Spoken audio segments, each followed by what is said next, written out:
All right, this is Danny with the Crypto Show, and I'm here recording this for the offshoot of Anarchapulco called the Nonconformist series, and we are hoping to get Ray Yousef, who I've kind of known for a while. I don't know if he remembers me because we were actually talking on the radio, so there was no faces. But anyway, I want to talk to him about what he's doing and kind of a little bit of the past and how I got here. But like I said, this is for the Nonconformist series, and Ray has a new platform called No Ones, which comes from originally a platform called Paxful, which had a very interesting history and a very interesting start. And I want to just throw a little anecdote about that start in there. When Paxful first started, it kind of gained its traction from something called the Backpage effect.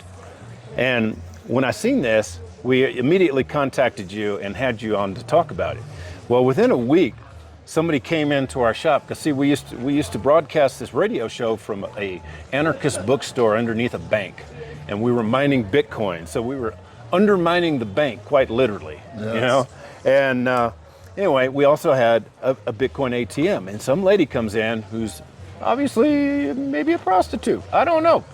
And she wants to buy Bitcoin, and I'm like, well, what for? She says, the Backpage. I'm like, oh, yeah, I heard about that. So give us a little breakdown of how that whole Backpage effect kicked off, because it was really an exciting time back then. It was. So at that moment, I was homeless actually 6 months before that. And then I figured out you could actually trade gift cards for Bitcoin. You could, if you had Bitcoin, you could get a $250 of Bitcoin would get you a $500 PayPal MyCash gift card. And I was like, wow, that's a huge profit margin. I thought it was a scam at first, but I tried it and it worked. And I was trading on local Bitcoins on bitcointalk.org. And then I got myself an apartment. I was like, wow, this is amazing. And I said, wow, gift cards are an amazing on-ramping methodology, right? Because at the time, then, it was like 10 years ago, there was no Bitcoin in circulation. You know, right. I wanted merchants to accept it, but who are they going to accept it from when so few people have it, right? So how do we get people onboarded into Bitcoin? Coinbase was just starting out back then, right? And there's all these people that don't have bank accounts. Gift cards are the perfect way. Right. Because they're the world's first digital bearer asset. It's a $140 billion a year economy. It makes perfect sense. So then I started building a business called Paxful, which is a peer-to-peer marketplace, like local Bitcoins, where I just copied an order book and an escrow and a wallet combined to actually use crypto as a clearing layer. Bitcoin is a clearing layer for everything, for gift cards, for bank transfers, for Momo. But gift cards was the first use case, right? So at that point I was running a business, it was actually working, it was trying to get, you know, I was working on traction in the global south, and all of a sudden I got this call from a lady in Louisiana. And the call started off quite dramatically. I need this bitty coon. I'm down to my last $13 and I gotta pay the rent. And I heard the choir of her children screaming in the background. I was like, oh my goodness. And then she went off on me. She's like, you fucker, man, you men are all alike. I've been trying for 8 hours to get this bitty coon and no one is helping me. And I was like, oh my, I'm just listening to this. I was like, and the first question I asked her is, how did you get my number? She said, I saw it on the internet. She called it the internet, actually, I don't know. That's Louisiana, man. You know, I put my phone number on our website. I never thought anyone would call. But this lady called. But this lady didn't have a bank account. It's a white lady from Louisiana, American, doesn't have a bank account. There's 40 million people in America that are living off the cash economy. She was a single mother with 3 children. And she was down to her last $13, like she said. She was telling the truth. And she had to pay her rent. And then, you know, this is not a professional process. This is a normal person that's trying to take care of herself. So she would put an ad on Backpage.com. And then she would get a John, and she would get cash, and she'd be able to pay her rent. And she needed Bitcoin to do that because this website stopped taking Visa and MasterCard. Yeah. Right? Because there was some political stuff. Some sheriff in Illinois thought, you know, he was going to. Yeah. Exactly. Anyway, so the people suffered. You see, at the end of the day, this person, she's not going to streetwalker. She just wants to put out an ad, right? So she had to get this Bitcoin. She didn't know anything about it. She didn't have a bank account. How's she going to get it? She couldn't go to Coinbase. Everyone online was turning her away. Yeah. But I heard, she was insulting me horribly, yeah, but I heard the real human desperation in her voice, and I helped her. I told her, hey, go to the gas station or drugstore, and you're down to your last $13. There should be a $10 Walmart gift card. You buy that gift card with your last $13. Come back to me, scratch open the back, get the code, and I'll show you how you can trade that gift card for some Bitcoin. But you only needed $2.50 to actually put up that ad. Right. And I connected with someone on the platform, a young guy from Texas, university student, who was taking all these small denominations of gift card, charging a very hefty margin, but she only needed $2.50. And I walked her through the whole process. And after that call, she got her Bitcoin, she put up her ad, she was okay, her kids weren't homeless. Next day she called me up and apologized. But right after she called me, literally it was a non-stop wave of calls from these women in the same position. Yeah. And I helped every single one of them. And they helped me. It was in seeing the product through their eyes. I saw how hard it was for the unbanked to get Bitcoin and to use it. So I tailor-made my whole product. It wasn't just the traction from the business, it was the feedback they gave me from the streets about how to improve my product to serve them. And that's exactly what I did, which is why I built up that company to 13 million users, completely bootstrapped, 88 million revenue, 450 people. And it was a great success, but it was because I actually listened and helped those people that actually needed the help. I didn't turn them away like everyone else in the business. As Paxful kind of spread out across the world, did you ever run into other cases that were like the back page effect, maybe in Africa or whatever? I know because you're pretty active in Africa. The original Backpage Effect has been going on for the past 90 years. I call it actually economic apartheid. Right. It's a control mechanism of pain and punishment that the central bankers use to keep the global south poor, especially places like Africa, right? So in the global south, in Africa especially, let's take that as a core example, the banks don't work across border. You can't send money from Nigeria to Ghana or from Kenya to Tanzania. The banks are completely fragmented or broken. And at first I was like, oh wow, that's really messed up. But I guess it's Africa, they don't have their shit together with the banking. But guess what? It's the same deal with the mobile money, which makes you think, because Africa pioneered mobile money like M-Pesa 7 years before PayPal. They're very smart. Yeah. M-Pesa was like a phone charging system, right? You would charge your phone up and you're basically trading phone minutes, or? It's basically a mobile wallet by Safaricom, a telco in Kenya. And they basically, like through a little dumb phone, you could just text, some money to another number via SMS. Right. Or that, USSD system, which is this gray menu system, and it would work. And billions of dollars flow through that. It became the dominant payment system for all of Kenya. And then from there it spread to 7 different African countries. But guess what? You can't send money from an M-Pesa. A user in Kenya cannot send money to an M-Pesa user in Ghana. Right. Or South Africa. So this system of economic apartheid has also been applied to the mobile money. So it's not a matter of competence. It is actually a system of overregulation that has made Africa poor. And the overregulation is coming from the central bankers who control the West. Right. That's the truth. And in fact, it's not a conspiracy theory. It goes even deeper because Binance, Binance peer-to-peer, they copied my old platform. CZ wanted to buy it. I refused to sell because I wanted to keep peer-to-peer decentralized as much as possible. So he copied it. He created Binance peer-to-peer, which is a great product. And it helped a lot of people in the global south. It overtook my old platform. I'm going to overtake them, God willing.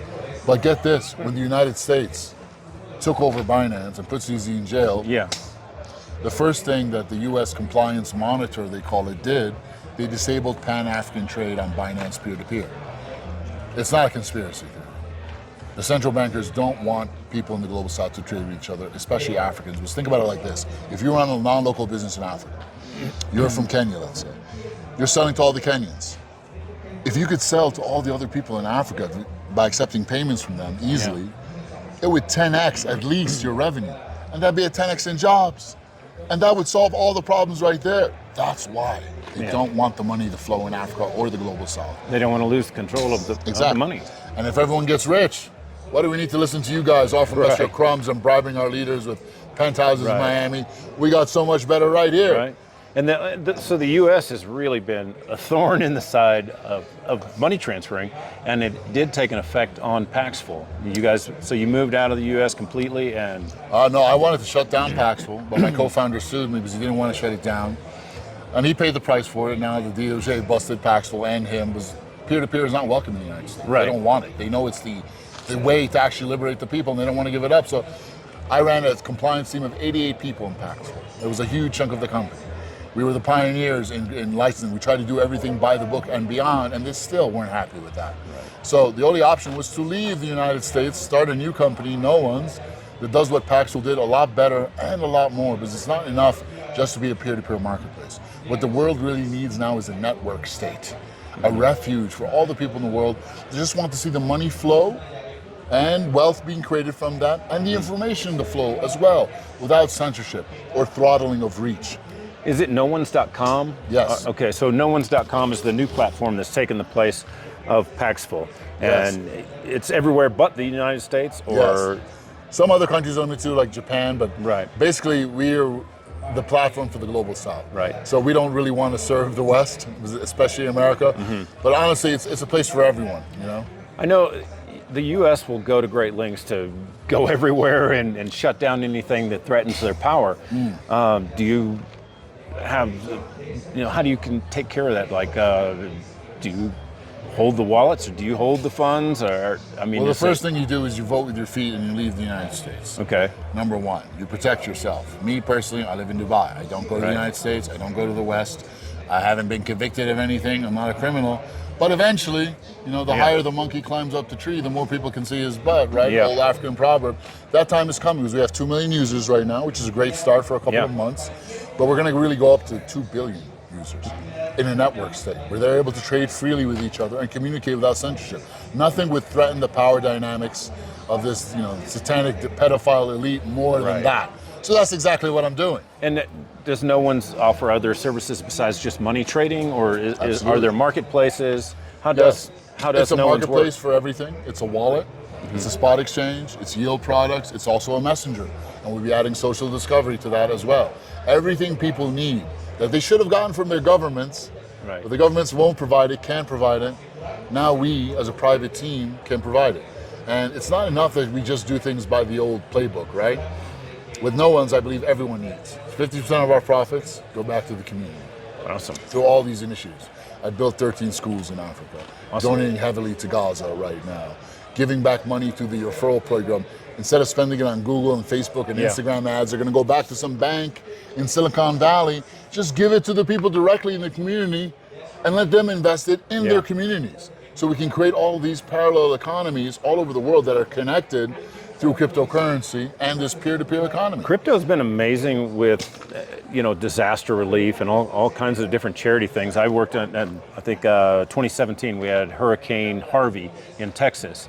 And we were just on air, and the hurricane came through, and it, took our tower down, so we couldn't broadcast. We're just on Facebook Live, and people are watching us. And some guy says, "Hey, I'll donate 10 Bitcoins, or I'll match up to 10 Bitcoins for any donation that comes in." Ooh. So the guy, it was $4,300 at the time, and he just sent 10 Bitcoins. And then other people started donating from all over the world. Wow. And that night, as soon as I got off of air, I started driving from Austin to the coastline, and I stopped in San Antonio, and I was already spending the Bitcoin that people had sent me just an hour before. Back then, Coinbase had something called the shift card, and I just shifted that shit onto the card, and I was just buying all of the food and the necessities, and I showed up. The hurricane was still there. It was moving this way, and I was following it in from the backside, and we were there on the ground responding like that. Wow, all because of the crypto. All because of the crypto. We got boats, pulled people out of their houses, and helped over 3,000 people. Wow. Shit like that. The same thing happened with a hurricane in Acapulco, where we were able to do this last year, and Berwick's team from Acapulco was able to raise $400,000. Wow. Me and one of the other people from the team built a house for a guy. Plus we took donations, and then the rest of the team just spread food all over Acapulco, all of the stuff they needed, the water, the food, everything. It was just, it was amazing. And this is what we couldn't get. See, we had a GoFundMe. We didn't get the money from the GoFundMe for about a week, but half of the money that we raised, actually, the majority of it was in Monero, and the rest were other privacy coins. And that money was available right away, and so the first day we were able to help people. You can't, all the other banking systems are just in the way and won't let us do these things. And you've done a lot in Africa. I've seen, because I watch a lot of your Twitter and everything. What are some of the things that you've been able to do charity-wise in Africa? I think it is a lot more than charity. I think of it as, you can call it social good, but that's kind of played out too. Right. It's really just building up communities.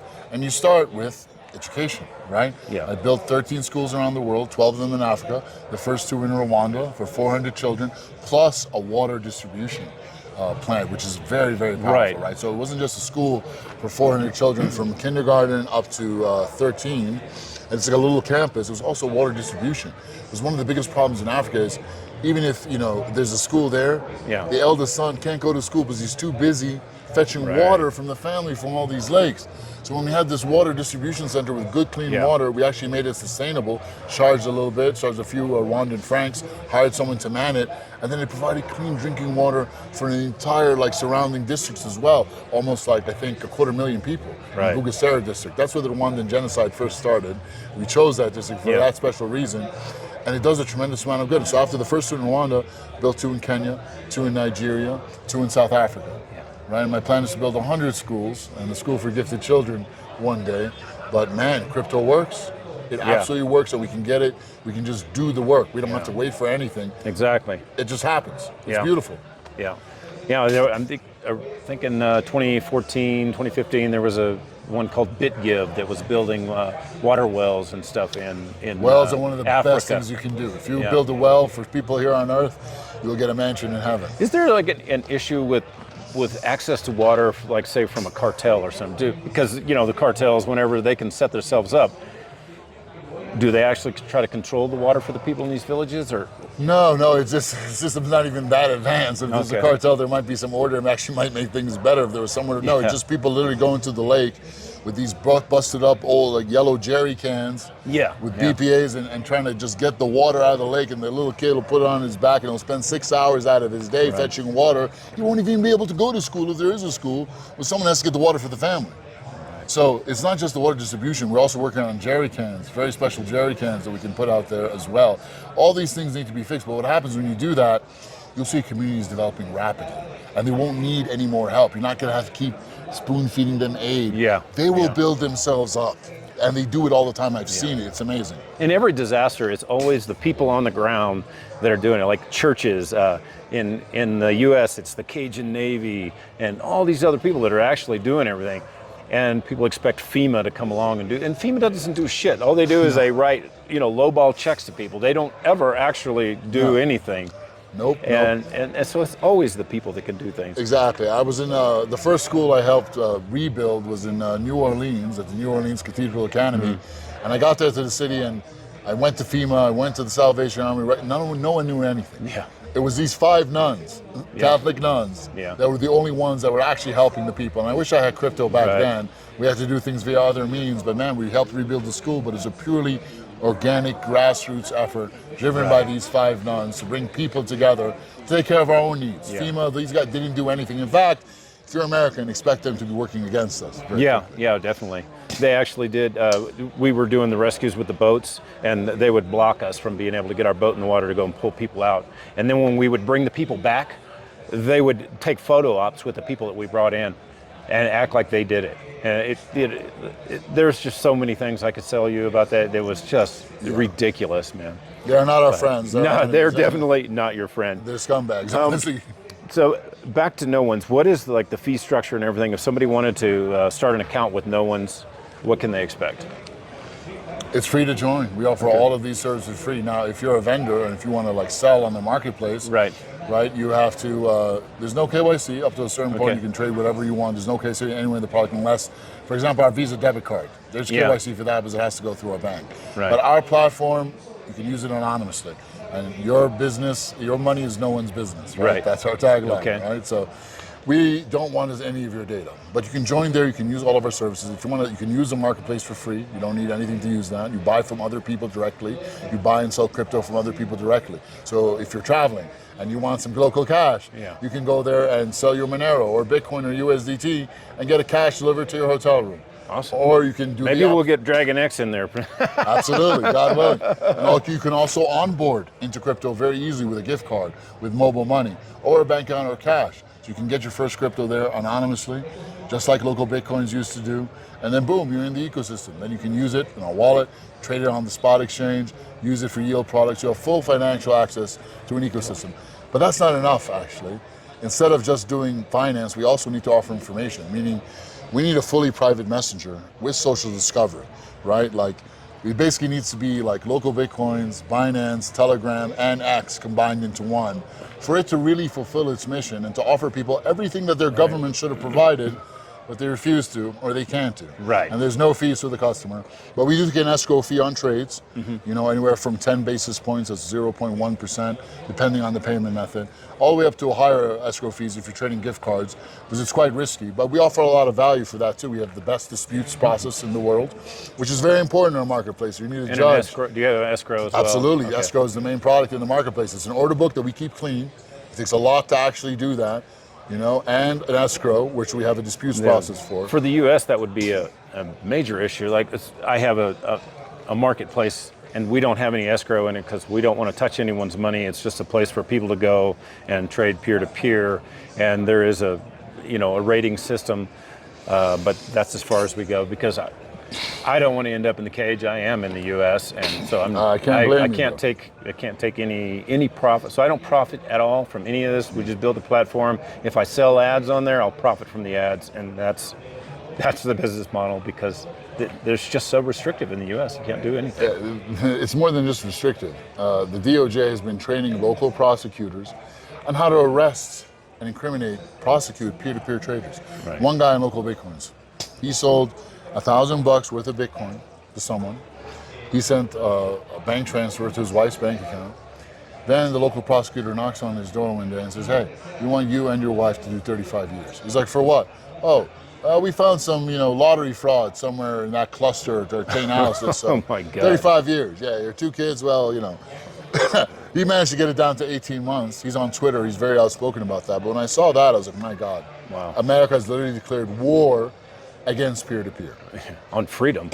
On Money is freedom. So Exactly. They don't want people to be able to transact. It's not just the black people and the brown people and the other people. They don't want any people to, including their own citizens. Yeah. They want them to go through their system that they control, because then they can literally just keep us poor.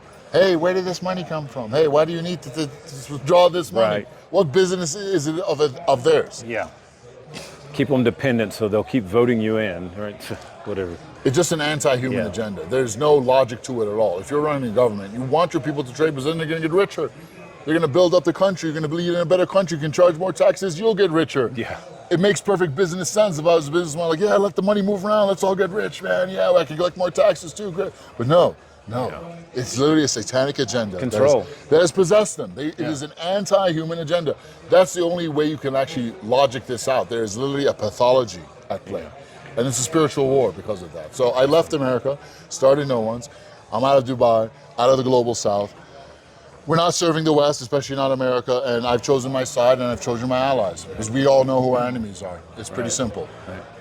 Awesome. Well, we'll go ahead and cut this short. I know you've got a lot of things to do. So this is Ray Yousef, formerly Paxful, now with No One's. And if you see this, go ahead and tweet at him and tell him to bring his ass to Anarchapulco in February. Yes, sir. Awesome. Peace.